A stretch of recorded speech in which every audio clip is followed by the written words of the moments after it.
What's going on? Welcome back to Trending Stocks. Today we're going to talk to you about SoFi. I want to go over some of the current data points, break it down on what's really moving it, and go over everything else you need to know. But first, make sure to hit that thumbs up. And with that, let's get right to it. So starting off, SoFi is down slightly, 0.23%. But all in all, it's been holding up fairly well in comparison to other growth stocks in the market. And what really is moving the market today is CPI. So CPI came out kind of in line with the forecast, which in general is okay. Again, I think a lot of people are just kind of like, yeah, it is what it is. Looking at the true data though, as you can kind of see on a month over month basis, energy was flat, so meaning the other basket items essentially were going up. So I think a lot of people are taking that into consideration, as well as just because of it being flat, it's kind of diminishing the likelihood of a 50 basis point cut for the next meeting, meaning September the 18th.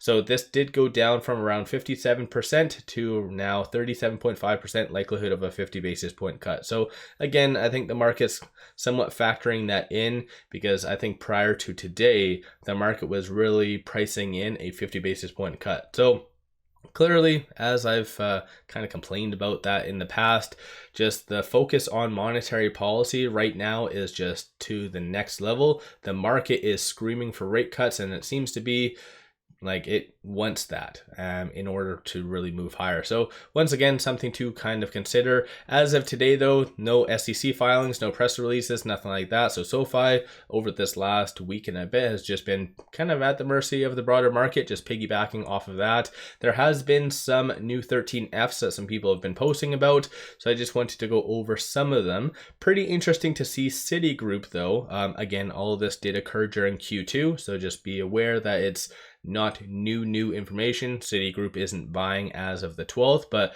on the 12th they did disclose their 13F, where they did increase 251.48%. That is on a quarter by quarter basis. So I think that is very positive. Aside from that, you did have a lot of the bigger players, Vanguard and also BlackRock, increasing their position. So Vanguard increased 8.07. Even aside from that, a lot of the ones from today are for the most part pretty good. So you do have Norge Bank, if I'm saying that right, did make a brand new position of 13.9 million. You had Patent and many others increasing. So I think a lot of people really do see a lot more upside when it comes down to SoFi.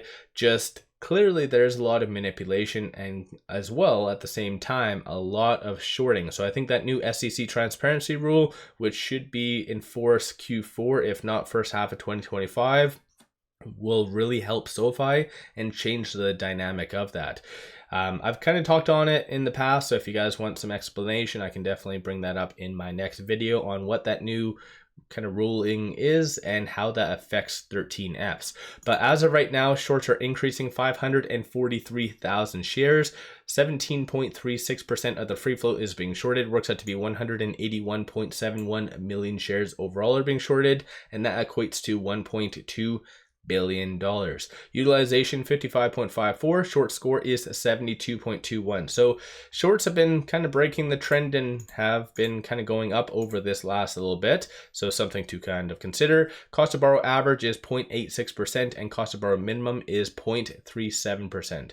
And going back over to just the 13Fs, just be aware a lot of people were very happy about Vanguard and BlackRock increasing their position, but both of those entities are known for lending shares out. So once again, they're not necessarily, they might not have the best intention for SoFi as well as the broader market. It's just a business to them, of course, just lending out shares. But when it comes to Citibank, I feel like that is relatively optimistic. Same goes for like State Street. A lot of big entities are truly getting in on SoFi for the long haul and not necessarily just to short it or lend out shares.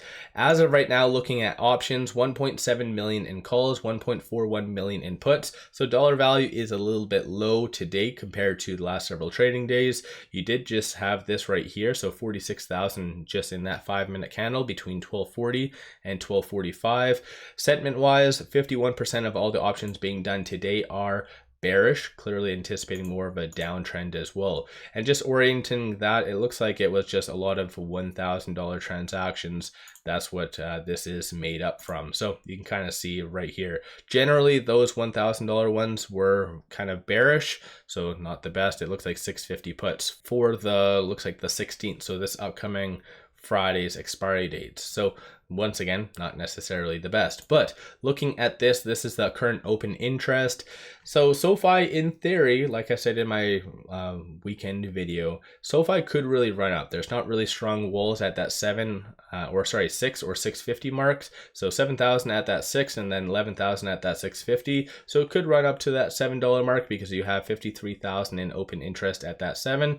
But tomorrow you do have initial jobless claims as well as retail sales. So both of those data points could really shake the broader market again. And obviously a lot of that is going to be correlated once again to interest rate being cut. And so yeah, I think that's just what the market needs right now. And these are all the transactions occurring on the secondary market above $100,000. So first thing, you did have some selling. That's obviously what did bring it down right here. And then recently you did have this, so kind of recent rush of buying. So that is what's really helping SoFi recover right now. And as it stands with it at $6.62, it is trading between this pivot and this R1. So this pivot of $6.48 is the next strong support, and it wasn't really touched at all today, so that's generally a positive thing. And if anything, SoFi wants to kind of break out because it did touch this R1, so 678 was the high today, so that's a strong resistance that SoFi didn't really have enough to get above. So let me know your thoughts on that in the comments below. Aside from that, number of retail investors are getting out. Stochastic is still considered very oversold, and right now seems to be just consolidation, but it seems to be wanting to take another run up to that 50-day moving average. And generally, we already know when it comes to the, and generally we already know when SoFi does get above that 50-day moving average, big things come or follow. So let me know your thoughts on SoFi. Have you been buying today? Have you been selling? What is your thoughts, for instance, on today's CPI? Do you think it was relatively positive, or do you think it is negative? And do you think it is justifying still, given this data, for a 50 basis point cut for the September 18th meeting? What's your thoughts? Don't forget to hit that thumbs up and subscribe. And with all that, appreciate all of you watching.